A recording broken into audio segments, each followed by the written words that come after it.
किसान सभा की रोहतक जिला कमेटी की तरफ से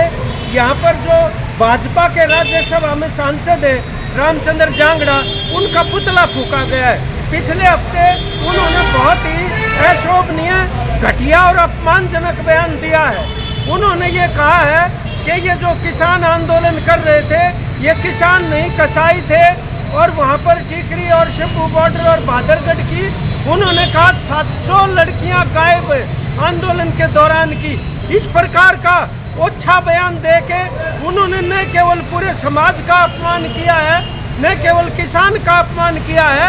बल्कि एक सांसद की गरिमा का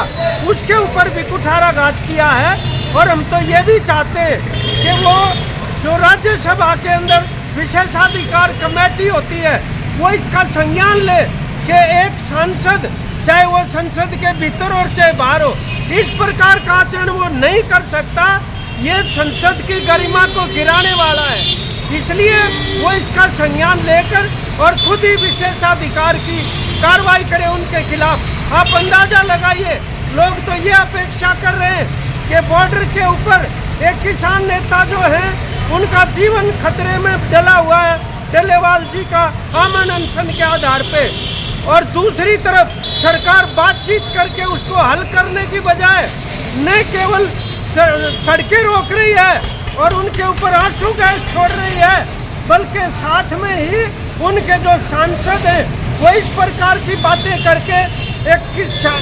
बहुत बड़े और शानदार किसान आंदोलन की जो विरासत है उसके ऊपर लांछन और बट्टा लगा रहे हैं, जिसको हमारे प्रदेश की जनता, यहाँ के किसान मजदूर किसी भी रूप में बर्दाश्त नहीं करेंगे। और उन एमएलएज को भी उनसे इस्तीफा मांगना चाहिए जिन्होंने वोट देकर उनको राज्यसभा के अंदर भेजा था। ये वास्तव में पहले भी इस किस्म की बात करते रहे हैं, लेकिन अब तो सारी सीमाएं पार कर गए, इसलिए ये हर हालत में उनको सांसद के पद से हटाया जाना चाहिए। नहीं तो निश्चित तौर पर यही रिजल्ट निकलेगा कि प्रधानमंत्री, बीजेपी और यहाँ की हरियाणा की सरकार कुल मिलाकर किसानों के खिलाफ है। कोई मान मर्यादाएं, कोई वो उनको किसी भी प्रकार के सामाजिक परंपराओं का कोई ख्याल नहीं है, इसलिए वो इस प्रकार के आचरण करने में लगे हुए हैं। और हमने ये पुतला फूका, अगर वो सार्वजनिक तौर पर माफ़ी नहीं मांगते और बीजेपी या राज्यसभा उनके खिलाफ कार्रवाई नहीं करती तो आगे के लिए जनता के बीच जाकर हमें उनके खिलाफ और भी ज़्यादा अभियान छेड़ना पड़ेगा, ये कहने के लिए। और